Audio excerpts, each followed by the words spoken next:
తెలంగాణ రాష్ట్ర వ్యాప్తంగా మున్నూరు కాపు పటేల్స్ ఎన్నికలు ప్రజాస్వామ్యబద్ధంగా ఈరోజు ఒక 2 లక్షల నుంచి 1,50,000 ఓట్లతో ప్రత్యక్ష ఎన్నికల్లో పాల్గొని ఎలక్షన్స్ అయ్యే విధంగా ముందడుకు పోయేటువంటి తరుణంలో మా కులానికి సంబంధించిన వాడా మా కులం కానివాడా అనేది ఒక ప్రశ్నార్థకమైనటువంటి ఉన్నటువంటి పుట్టా పురుషోత్తం గారు ఈరోజు రేపటి రోజున వేములవాడలో సభ నిర్వహించే విషయాన్ని మేము తీవ్రస్థాయిలో ఖండిస్తున్నాం.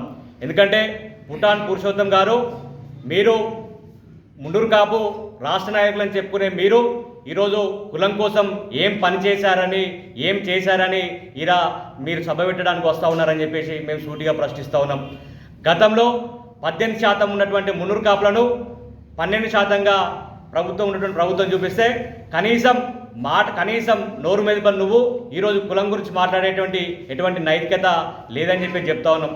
దాంతోపాటుగా గత ప్రభుత్వం మున్నూరు కాపు కులానికి 5 ఎకరాల భూమి 5 కోట్ల రూపాయలు మంజూరు చేస్తే ఎక్కడేసిన గొంగడి అక్కడే ఉన్నట్టుగా ఉంది. దాని మీద కనీసం స్పందించవు.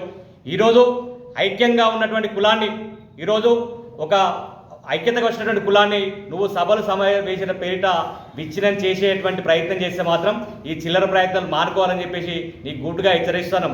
ఎందుకంటే నువ్వు మున్నూరు కాపు కులానికి సంబంధించిన వాడివా కాదా అదే పెద్ద ప్రశ్నార్థకం.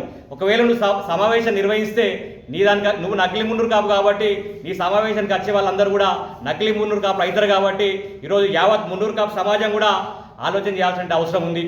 ఎందుకంటే ఈరోజు మున్నూరు కాపు కులం కోసం పుట్టాన్ పురుషోత్తం రెడ్డి ఎక్కడన్నా ఈసమెంత ఎత్తైనా పనిచేశాడా ఈరోజు మున్నూరు కాపు ప్రజలందరూ ఆలోచన చేస్తూ ఉన్నారు. ఈ పిచ్చి ప్రేలాపాలు చేసి ఈ పిచ్చి చాష్టలు చేస్తే ఊరుకునే లేదు. ఖచ్చితంగా ఎదురురుగుతాం. ఈ యొక్క సభను మున్నూరు కాపులకు వ్యతిరేకంగా ఈ యొక్క సభ నిర్వహిస్తే మాత్రం ఖచ్చితంగా అడ్డుకొని తీరుతామని చెప్పేసి చెప్తా ఉన్నాం.